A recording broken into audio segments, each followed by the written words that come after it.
नमस्कार, बुलेटिन में आपका स्वागत है। आपके साथ मैं हूं जीनत सिद्दीकी। यूपी विधानसभा चुनाव के तीसरे और चौथे चरण के लिए चुनाव प्रचार तेज हो गया है। आज यूपी में सियासत का महामंगलवार है। सत्ता दल से लेकर विपक्ष के नेता आज चुनाव प्रचार में दमखम दिखाएंगे।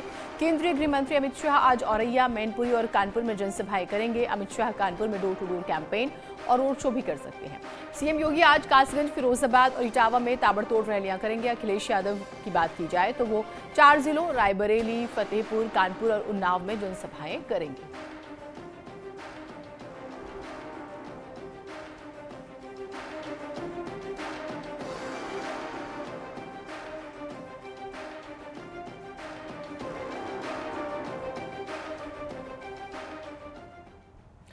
तो तीसरे और चौथे चरण का प्रचार प्रसार तेज हो चुका है। गृह मंत्री का कार्यक्रम जो है वो हम आपको बता देते हैं, फिर अखिलेश यादव भी आज प्रचार प्रसार करेंगे।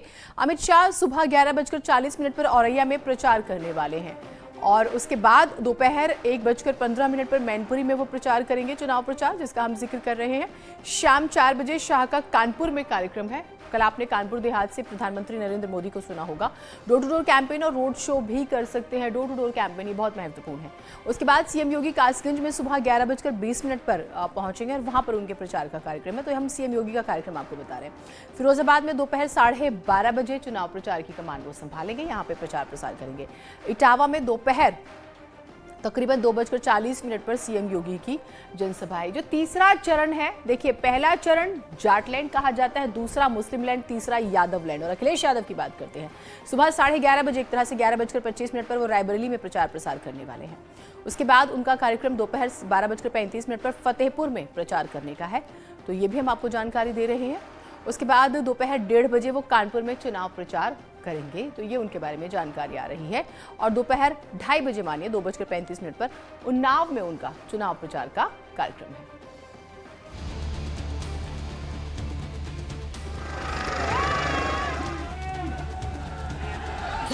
चुनाव के 2 चरण बीत गए, धुआंधार प्रचार देखने को मिला और अब बारी राउंड नंबर 3 की है। तो सियासत के तीरंदाज भला कैसे शांत रहने वाले हैं? तो आज यानी मंगलवार को सियासत की पिच पर दिग्गजों का जलवा देखने को मिलेगा।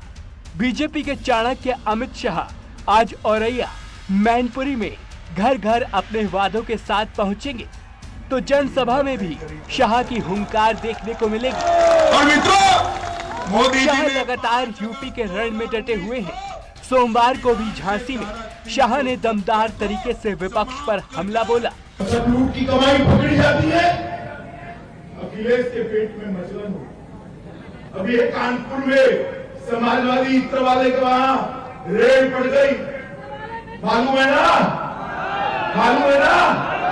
माताओं, भाइयों, बहनों, पूरा मंच भर जाए, इतनी नोटों की गड्डियां निकली है। अखिलेश बाबू ने कहा मोदी जी पॉलिटिकल कर रहे हैं। अरे अखिलेश, चलो मान लेते हुए मोदी जी ने पॉलिटिकल रेड करी, मगर तेरा ये समाजवादी इत्र वाले से रिश्ता क्या है तेरा, मेरे को भी ना।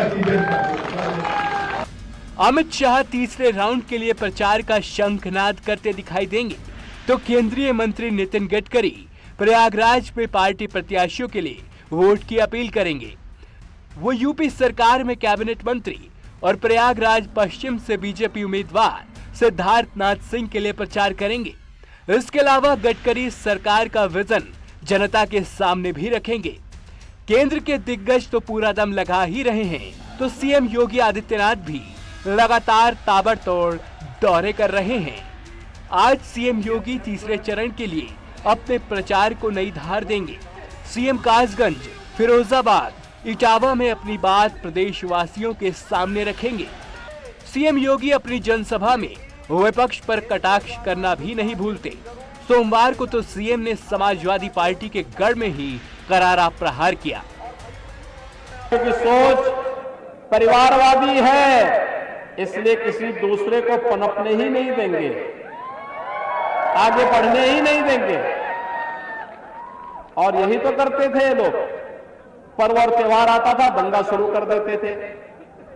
बेटी स्कूल नहीं जा पाती थी, गुंडागर्दी चरम पर रहती थी। 2012 में जब आए भी ये लोग, तो पहले ही अखिलेश जी ने कौन सा काम किया? पहला निर्णय उनका क्या था?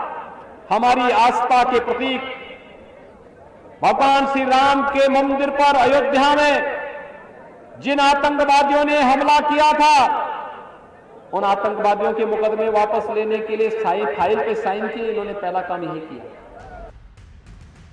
सीएम योगी आज कई जिलों में प्रचार करेंगे, तो डिप्टी सीएम केशव प्रसाद मौर्य भी फर्रुखाबाद, एटा और मैनपुर में ताकत झोंकने उतरेंगे और बीजेपी की जीत के लिए इन जिलों में सियासी जमीन तैयार करेंगे। सत्ता दल को जवाब देने के लिए अखिलेश यादव आज 4 जिलों के दौरे पर रहेंगे। अखिलेश रायबरेली, फतेहपुर, कानपुर और उन्नाव में जनसभा करेंगे और समाजवादी पार्टी के पक्ष में माहौल बनाएंगे। यानी आज यूपी की सियासत का पारा हाई रहने वाला है। एक तरफ बीजेपी के दिग्गज तीसरे राउंड से पहले अपने दांव दिखाएंगे, तो वहीं विपक्ष भी अपनी खोई जमीन फिर से पाने के लिए कोई कसर छोड़ने के मूड में नहीं है। तो आज सियासत का महामंगलवार बेहद ही रोचक रहने वाला है। Bureau report, news 18।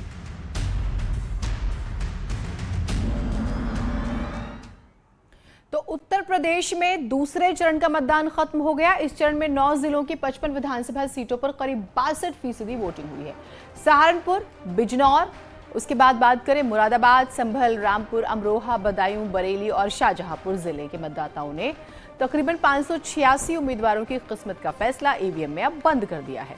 मतदान के बाद ईवीएम मशीनों को कड़ी सुरक्षा के बीच लॉकर में रखा गया है। 10 मार्च को वोटों की गिनती होनी है।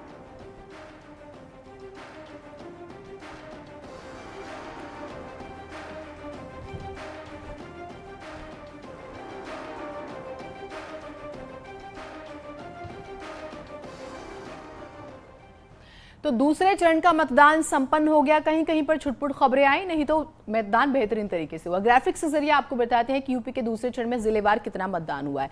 शुरुआत अमरोहा से कर देते हैं। 72% मतदान हुआ है। बम्पर वोटिंग हुई, यहाँ पर साफ तौर पे कहा जा रहा है। सहारनपुर में भी कुछ ऐसा ही रहा। 71% मतदान होता है, 71.1%। और आपने देखा महिलाओं ने बढ़ चढ़कर वोट डाले हैं कल। मुरादाबाद में 67.30% मतदान हुआ है, तो मुरादाबाद में भी खूब अच्छी वोटिंग मानी जा रही है। उसके बाद बिजनौर में 66.73% मतदान हुआ है, तो ये भी बेहतरीन माना जा रहा है। और रामपुर में 63.97% मतदान हुआ है।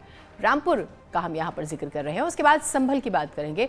62.79% संभल में मतदान हुआ। उसके बाद शाहजहांपुर में कम मतदान नजर आया, 59.69% मतदान, यानी कि 60 से थोड़ा सा कम। बदायूं में भी उतना ही मान के चलिए, 59.43%। बदायूं में मतदान जो है कब माना जा रहा है। तो ये मतदान प्रतिशत हम आपको बता रहे हैं कितना हुआ, और जो बड़ी बातें रही वो भी आपके लिए जाननी बहुत जरूरी हो जाती है। यूपी में करीब 62% वोटिंग हुई है। हम दूसरे चरण का जिक्र कर रहे हैं, ये यहाँ पर आपको तस्वीर साफ कर देते हैं। उसके बाद अगर हम बात करें तो 586 उम्मीदवारों की किस्मत ईवीएम में कैद हुई है। हम आपको लगातार इसकी जानकारी दे रहे हैं। अमरोहा में सबसे ज्यादा 72% मतदान हुआ, ये भी हम आपको लगातार बता रहे हैं। शाहजहांपुर में सबसे कम, जिसका अभी मैंने जिक्र भी किया, मतदान हुआ, तो ये तस्वीर भी आपको हम दिखा रहे हैं। एसपी का फर्जी मतदान कराने का आरोप भी, वैसे कहीं पर एसपी पर भी लगा, कहीं पर एसपी ने भी लगाया। मुरादाबाद में एसपी बीएसपी समर्थक आपस में भिड़ गए, मारपीट हो गई थी, ऐसी भी खबरें आई। उसके बाद कई जगहों पर ईवीएम में खराबी हुई, और ईवीएम में खराबी की खबरें आप देखते हैं कि आती ही हैं।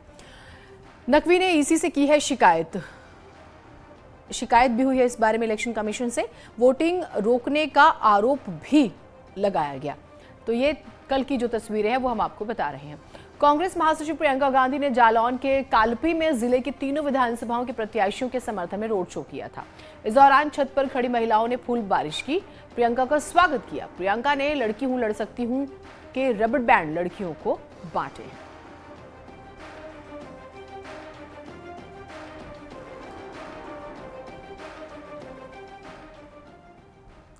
उधर मऊ सदर से बाहुबली नेता मुख्तार अंसारी के बेटे अब्बास अंसारी की बात करेंगे। वो चुनाव लड़ेंगे। मुख्तार अंसारी के बेटे अब्बास अंसारी ने 2 सीटों पर अपना नामांकन जो है वो पत्र दाखिल कर दिया है। पहले मुख्तार अंसारी के चुनाव लड़ने के कयास लगाए जा रहे थे, लेकिन अब उनका बेटा इस बीएसपी से चुनावी मैदान में होगा।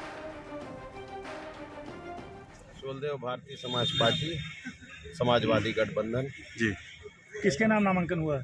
हमारे नाम। अब पिताजी का नामांकन होगा? बाप और बेटे में क्या फर्क है? देश के मुद्दे हैं, जो पूरे प्रदेश के मुद्दे हैं। बेरोजगारी मुद्दा है जी। हमारे यहाँ, बुनकरों का मऊ शहर है, बुनकरों का सबसे बड़ा मुद्दा है, पासबुक का मुद्दा है।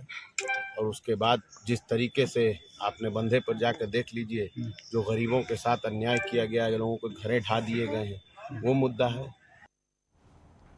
उधर भदोही से बाहुबली विधायक विजय मिश्रा प्रगतिशील मानव समाज पार्टी से चुनाव लड़ेंगे। पार्टी के अध्यक्ष प्रेमचंद बिंद ने इसका ऐलान कर दिया। 2017 में विजय मिश्रा निषाद पार्टी से विधायक बने थे, लेकिन इस बार जो है उनका टिकट कट गया।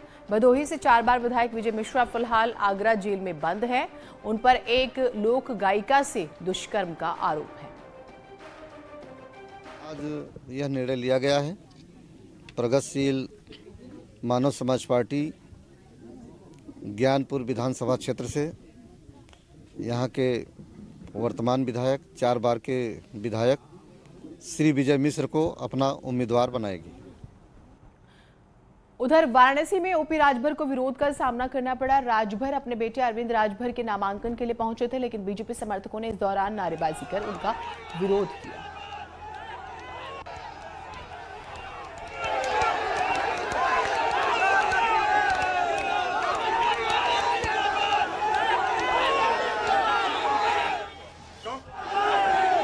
जनता पार्टी की बौखलाहट है, इनकी हताशा और निराशा है। जिस तरह का प्रदर्शन भारतीय जनता पार्टी ने नामांकन के समय आज प्रस्तुत किया है, ये इनकी हताशा और निराशा दिख रही है। और ये ओम प्रकाश राजभर से इतने बौखलाए हुए लोग हैं, ये किसी भी समय कोई घटना कर सकते हैं, जिस तरह का प्रदर्शन रहा है। केंद्रीय मंत्री मुख्तार अब्बास नकवी के नेतृत्व में बीजेपी डेलीगेशन ने दिल्ली में मुख्य चुनाव आयुक्त से मुलाकात की। उन्होंने चुनाव आयोग से एसपी, बीएसपी और कांग्रेस की शिकायत करते हुए कहा है कि ये दल मुस्लिम महिलाओं को वोट न डालने देने की कोशिश कर रहे हैं। बीजेपी डेलीगेशन का कहना है कि महिलाओं को बुर्का पहनाकर बिना पहचान दिखाए पोलिंग बूथों पर जाने के लिए कहा जा रहा है। केंद्रीय मंत्री ने कहा है कि इस बात की जानकारी उन्होंने चुनाव आयोग को दे दी है। समाजवादी पार्टी हो या कांग्रेस पार्टी हो या बहुजन समाज पार्टी भी एक काम में लगी हुई है कि मुस्लिम महिलाओं को अपने मताधिकार से कैसे रोका जा सके। इसलिए कोशिश कर रहे हैं कि उनको कहा जा रहा है कि आप बूथ के अंदर बुर्के में जाइए, अपनी आइडेंटिटी बिल्कुल मत दिखाइए और बिना आइडेंटिटी के आप वोट डालने के लिए जिद करिए। हम चाहते हैं सभी लोग अपने मताधिकार का इस्तेमाल उनका होना चाहिए, किसी का भी वोट रुकना नहीं चाहिए। लेकिन जो चुनाव आयोग के दिशा निर्देश हैं, जो रिप्रेजेंटेशन ऑफ पीपुल्स एक्ट है, उसके तहत मतदाता को अपनी आइडेंटिटी, अपनी पहचान दिखानी होगी। इसलिए इस तरह की अफवाहों से, इस तरह से भ्रम फैलाने के माहौल से हमने चुनाव आयोग को अवगत कराया है। एक छोटा सा ब्रेक ले रहे हैं, कहीं मत जाइएगा।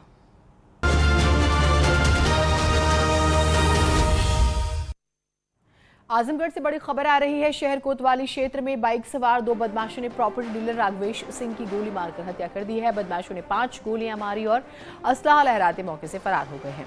घटना का खुलासा करने के लिए एसपी सिटी के नेतृत्व में टीम बनाई गई है। फिलहाल हमलावर बदमाशों का सुराग नहीं मिल सका है।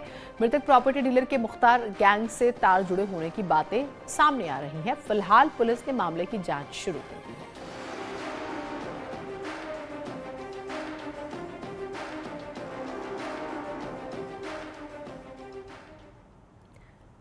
और आइए अब देखते हैं दमदार चुनावी सुर्खियां।